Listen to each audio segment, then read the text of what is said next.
안녕하세요. 캔들피그와 김하백의 나불대화 시간입니다. 오늘은 우리가 강복을 했던 1945년에 긴박하게 돌아가던 국제 정세에 대해서 이야기를 해볼 텐데요. 사실 그때 여차하면 우리나라하고 일본이 공산주의 국가가 될 수도 있었던 역사적 사실이 있었는데, 오늘은 그 이야기를 한번 해보도록 하겠습니다. 김하백님 모셨습니다. 반갑습니다, 김하백님. 네, 안녕하세요. 1910년부터 1945년까지의 우리 역사를 우리는 일제강점기 시절이라고 얘기하는데요. 일본 제국주의에 의해서 식민지 통치 지배를 당한 가슴 아픈 시련이 담긴 35년의 시간으로 기억하고 있습니다. 1945년 8월 15일이 되면 우리는 일본 제국주의로부터 해방을 맞이하는데요. 빛광자에 다시 돌아오는 복, 빛을 되찾는다고 해서 우리가 잘 아는 광복절이 이날 8월 15일이 되는 겁니다. 당시에 우리가 맞이한 해방을 살펴보면 사실 이미 예정돼 있었던 거나 마찬가지였는데요. 조금 더 빨리 되냐, 늦게 되느냐가 문제였지 실제로는 이미 해방이 예정돼 있었습니다. 오늘은 우리가 맞이하게 된 해방이 어떻게 당시에 가능할 수 있었는지 그 부분을 얘기할 텐데요. 핵무기를 중심으로 놓고 국제 정세를 위주로 한번 살펴볼 예정입니다. 당시에 국제 간의 이해관계가 어떻게 우리 해방을 유리하게 이끌었는지 그걸 확인할 수 있는 시간이 될 것 같으니까 재밌게 들어주시면 좋을 것 같습니다. 예, 핵무기하고 관련된 우리나라 해방 이야기네요.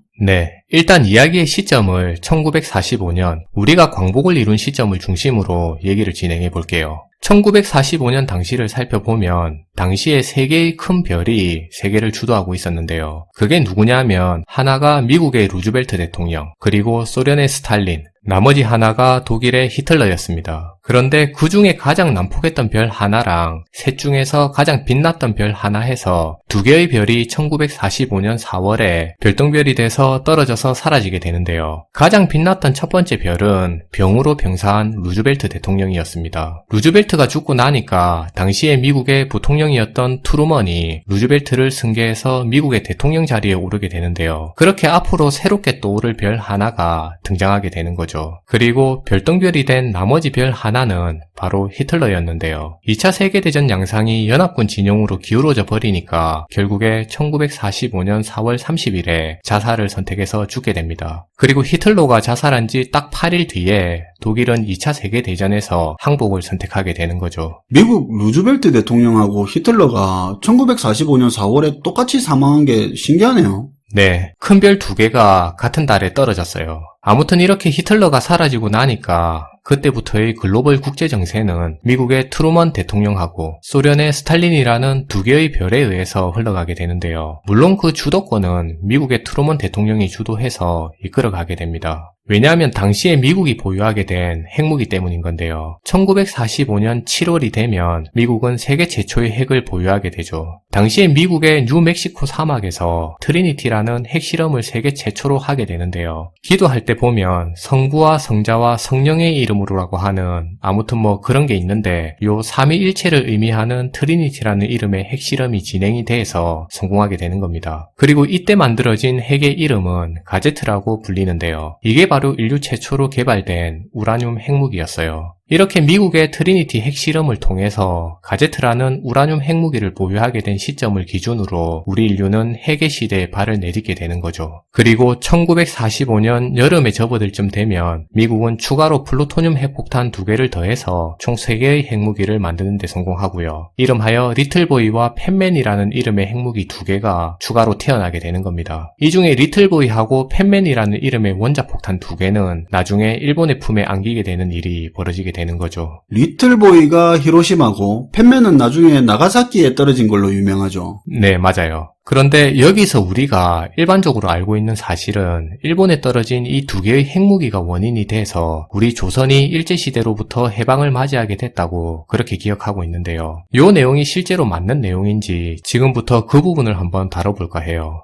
예, 일본이 핵무기 맞고 항복한 걸로 아는 경우가 많은데 그렇게 알아도 상관은 없지만 사실이 아니죠. 네. 우리가 해방을 하게 된 1945년 당시의 국제 정세를 살펴보면 두 개의 전쟁이 진행 중이었는데요. 그게 바로 유럽을 중심으로 한 제2차 세계대전하고 동아시아를 중심으로 한 미국과 일본과의 태평양 전쟁이었습니다. 사실 양쪽의 두 전쟁 모두 이때 당시의 승패는 이미 기울어져 있었는데요. 그래서 미국 입장에서도 이미 기울어진 두 전쟁이 앞으로 어떻게 진행될지는 그렇게 중요하지 않았어요. 그보다는 전쟁 이후의 국제 질서를 어떻게 미국 입장에 보다 유리하게 유리하게 이끌어갈지가 더 큰 관심사였는데요. 그 과정에서 소련의 스탈린과의 치열한 눈치 싸움, 기싸움이 더 중요한 요소가 되는 겁니다. 전쟁이야 이미 이긴 거나 다름없고 미국, 소련은 전쟁 이후에 국제질서 개편에 관심이 많았었네요. 네. 미국이 핵무기를 개발한 시점이 앞에서 1945년 7월이라고 얘기했는데요. 사실 미국이 핵무기를 개발하기 전까지만 해도 미국의 트루먼 대통령은 소련의 스탈린에게 태평양 전쟁에 같이 참전할 것을 꾸준히 설득하고 있던 상황이었습니다. 한마디로 소련 너희가 2차 세계대전에서도 연합국 진영으로 미국 우리하고 같이 싸워왔으니까 이번 태평양 전쟁에도 같이 참여해서 미국과 소련, 미소 연합작전을 함께 펼치자고 주장을 한 건데요. 같이 일본 때리자고 했었네요. 네. 그런데 소련 입장에서는 미국과 일본이 펼치고 있는 이번 태평양 전쟁에서 섣불리 참전할 수가 없는 상황이었어요. 왜냐하면 2차 세계대전 당시에 1941년 히틀러가 소련을 침공하고 나서부터 우리가 많이 들어본 1944년 노르망디 상륙작전이 펼쳐진 시기까지 소련의 군사적 피해가 어마어마했다는 건데요. 물론 이후의 전투인 스탈린그라드에서의 전투를 기점으로 독일을 때려잡은 스탈린이 동유럽까지 밀고 들어가는 대업을 달성하기는 했지만 어쨌든 유럽 전선에서 이런 1000만 명 이상의 군사력 피해와 그 전쟁으로 인해 파탄나버린 소련의 경제 상황이 심각하게 부담됐던 게 사실입니다. 소련 입장에서는 태평양 전쟁까지 참전하기에는 더 이상의 인적 피해가 부담이 되기는 했겠네요.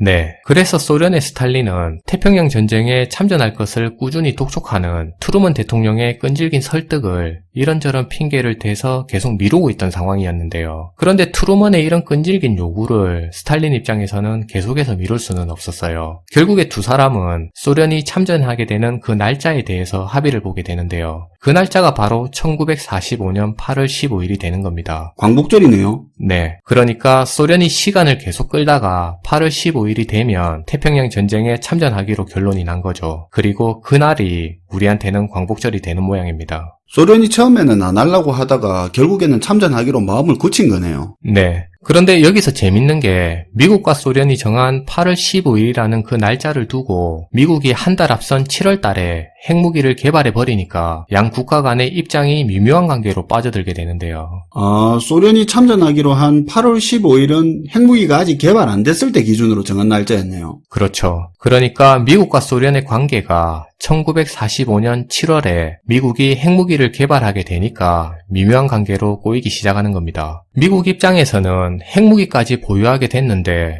굳이 태평양 전쟁에 소련을 참전시킬 이유가 사라지게 된 건데요. 이게 무슨 말이냐면 핵무기가 소련의 참전을 대신할 수 있다는 그 믿음이 미국에서 생겨나기 시작한 겁니다. 결국에 핵무기를 통해서 미국과 소련의 입장 차이가 발생하기 시작한 거죠. 그 다음은 어떻게 됐습니까? 그럼 지금부터 핵 개발을 기점으로 미국하고 소련, 일본의 입장에서 어떻게 입장 차이가 발생하게 됐는지 그 부분을 한번 짚어볼게요. 네. 먼저 미국 같은 경우는 앞에서 정리한 그대로인데요. 당시에 미국은 두 개의 전선에서 전쟁을 치르고 있던 상황이었어요. 유럽을 중심으로 한 제2차 세계대전, 동아시아를 중심으로 한 태평양 전쟁이 그 전쟁이었는데요. 물론 1945년이라고 하면 양쪽 전쟁 모두 막바지이기는 했지만 어쨌든 전쟁은 진행 중이었으니까 미국 입장에서는 머리가 꽤 아픈 상황이었습니다. 그래서 미국은 1945년 7월 핵무기가 개발되기 전에는 같은 연합국 진영에 있던 소련을 태평양 전쟁에 참여시키고 싶었는데요. 리스크를 분담하자는 그런 차원이었겠죠. 그렇겠죠. 그런데 7월 핵무기가 개발되고 나니까 상황이 바뀌어버린 건데요. 소련이 태평양 전쟁에 참여하는 걸 미국이 더 이상 원하지 않게 된 겁니다. 왜냐하면 어차피 전쟁의 승패는 이미 대충 결론이 난 마당에 굳이 전쟁 이후에 국제질서를 재편하는 과정에서 소련의 지분을 키워줄 이유가 없다는 생각에서였는데요. 앞에서 얘기한 스탈린그라드 전투 이후에 소련이 독일을 밀어붙여서 동유럽까지 장악한 상황도 있어서 2차 대전에서만 하더라도 소련의 역할은 이미 대단했던 겁니다. 그만큼 소련이 공을 세웠다는 말은 전쟁 이후에 충분한 지분과 함께 국제 질서에 대한 발언권 역시 소련에게 양보해야 되는 상황이었던 건데요. 그런데 여기에 더해서 태평양 전쟁에서도 소련의 지분을 더 태워줄 수 있는 명분을 준다는 게 미국 입장에서는 영 아니라는 판단이 있었던 겁니다. 미국 입장에서 핵개발 이전에는 일본을 소련이랑 같이 나눠 먹더라도 전쟁을 마무리를 지어야 되니까 소련이 필요했던 거고, 그렇죠. 그리고 미국의 핵개발 이후에는 소련이 없어도 이길 수 있으니까 굳이 소련을 참전시켜서 일본 지분을 나눌 필요가 없었던 거겠네요. 네, 맞아요. 그리고 다음은 소련인데요. 소련 역시 이미 유럽 전선에서 펼쳐진 2차 세계대전으로 인해서 어마어마한 피해를 입은 상황이었어요. 이렇게 이미 너덜너덜해진 상황에서 미국의 트루먼이 일본하고 싸우는데 계속 같이 싸우자고 하니까 소련은 심히 난감했던 상황이었죠. 그래서 소련은 참전 날짜만 이 날짜 저 날짜로 계속 미루다가 어쩔 수 없이 8월 15일로 참전 날짜를 정하게 됩니다. 처음에는 참전을 안 하려고 했었는데 어쨌든 일본의 지분을 나눠 먹으려고 결정을 한 거네요. 그렇죠. 그런데 갑자기 미국이 한 달 앞선 7월 달에 핵무기 개발을 발표해 버리니까 소련 입장에서는 발등에 불이 떨어지게 된 거죠. 핵무기를 등에 업은 미국이 소련을 버리고 혼자서 태평양 전쟁을 마무리해 버리면 소련은 동아시아 쪽에서 지분을 잃게 되는 건데요. 왜냐하면 태평양 전쟁에서 한 게 없는 게 되니까 당연히 전쟁 이후에 동아시아를 중심으로 국제 질서를 재구성할 때 역시 소련의 지분은 사라지게 되는 겁니다. 그래서 결국에 소련은 미국이 혼자서 전쟁을 끝내기 전에 태평양 전쟁 참전 선언을 앞당기게 되고요. 그렇게 앞당긴 날짜가 기존에 미국과 정한 8월 15일이 아니라 그 날짜보다 6일이나 앞선 8월 9일 날 참전 선언을 하게 되는 거죠. 아, 이게 재밌네요. 소련은 8월 15일 날 참전하기로 되어 있었는데 미국이 핵무기를 가져버리니까 소련이 참전하기 전에 미국이 전쟁을 끝내버리면 소련은 일본에 대한 지분이 아예 없게 돼버리네요. 그렇죠. 미국이 미리 전쟁을 끝내기 전에 소련이 급하게 참전 선언을 해버린 겁니다. 그럼 일본은 어떻게 됩니까?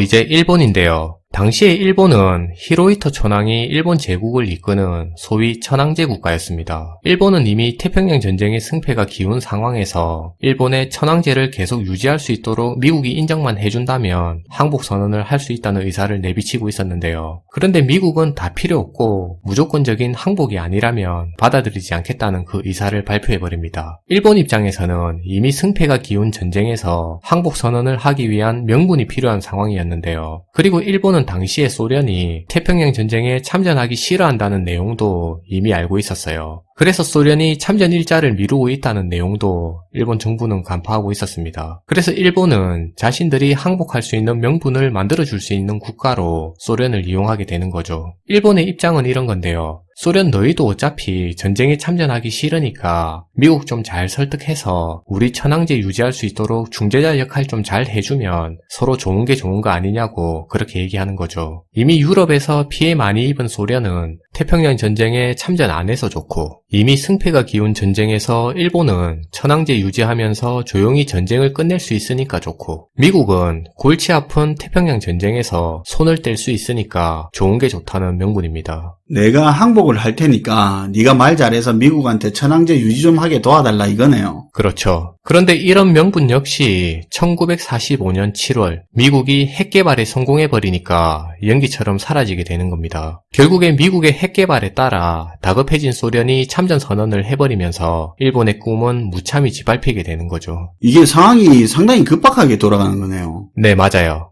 앞의 사건을 시간순으로 한번 정리해 볼게요. 1945년 7월 핵무기를 보유하게 된 미국은 소련이 전쟁에 참여하기 전에 태평양 전쟁을 미리 마무리 짓고 싶었고요. 그래서 8월 6일 오전에 히로시마에 원자폭탄을 투하하게 됩니다. 8월 15일 소련이 참전하기 전에 미국이 항복 받아내려고 8월 6일 날 핵폭탄 먼저 때려버린 거네요. 네. 그런데 일본은 원자폭탄을 맞고도 항복하지 않았어요. 타격이 컸을 텐데 왜 안 했을까요? 왜냐하면 이미 일본은 도쿄 대공습을 포함해서 미국의 재래식 폭격에 많이 익숙해져 있었는데요. 사실 일본 입장에서 원자폭탄의 피해 규모가 미국의 재래식 무기에 의한 폭격의 피해 규모랑 별반 차이가 없어서 크게 동요하지 않은 게 사실입니다. 예상을 했던 피해다 그런 거네요. 네. 그리고 히로시마 원폭이 떨어지고 3일 후인 8월 9일에 일본 입장에서는 진짜 날벼락이 떨어지게 됩니다. 바로 소련이 일본을 상대로 전쟁을 선포하면서 참전 소식을 알린 건데요. 이 날짜가 원래 참전 예정일인 8월 15일보다 6일이나 앞당겨진 날짜라고 얘기했습니다. 그리고 이런 소련의 참전 선언은 미국을 다시 조급하게 만들게 된 거죠. 미국이 급하겠죠. 히로시마를 때리면 일본이 항복할 줄 알았는데 일본은 항복 안 하지. 소련은 참전 선언 갑자기 해버리지. 네, 맞아요. 이때 미국이 사실 똥줄이 타게 되는데요. 미국의 이런 급한 마음은 소련이 참전 선언을 한 같은 날 8월 9일에 나가사키에 제2의 원자폭탄이 투하하는 결정을 이끌어내게 되고요. 그리고 이틀 후인 8월 10일에는 일본이 항복을 선언하게 되는 결과를 이끌어내게 됩니다. 웃기네요. 소련이 참전선언 하자마자 당일날 나가사키에 또 때렸네요. 빨리 항복하라고. 그렇죠. 그런데 핵 때문에 일본이 항복을 했다기보다는 소련의 참전 소식이 일본을 무력화시켰다는 시각이 더 많은 게 사실인데요. 일본은 소련의 참전에 의해서 일본 제국이 천황제가 무력화되면서 공산주의화 되는 게 더 두려웠을 수도 있습니다. 근데 어쨌든 소련이 일본 땅에 들어온 건 아니지만 참전선언은 했잖아요. 그 뒤에 일본이 항복을 한 건데 그러면 명분상이라도 소련의 지분이 조금이라도 있어야 되는 거 아닙니까? 네. 당시에 미국의 트루먼 대통령은 이미 스탈린한테 38선을 기준으로 한반도를 분할 점령하자고 제안하게 되고요. 일본 땅은 안 주고 한반도 북쪽까지만 주고 퉁치자 그렇게 했네요. 어차피 미국이 봤을 때는 그 당시 한반도도 일본 땅이니까 일본 땅 조금 내준 건 맞네요. 네. 그리고 당시에 이미 한반도 북쪽을 점령하고 있던 소련은 트루먼의 이런 제안을 곧게 받아들여서 수용하게 되고요. 굳이 일본이 항복 선언하고 전쟁도 다 끝난 마당에 미국하고 굳이 다툴 이유가 없었던 겁니다. 미국과 소련이 38선을 놓고 한 이런 합의는 사실 8월 10일과 8월 11일 이틀 만에 벌어진 일이었고요. 그리고 이후에 8월 15일이 돼서야 우리는 해방 광복절을 맞이하게 되는 거죠. 광복하기 5일 전부터 38선은 이미 그어져 있었네요.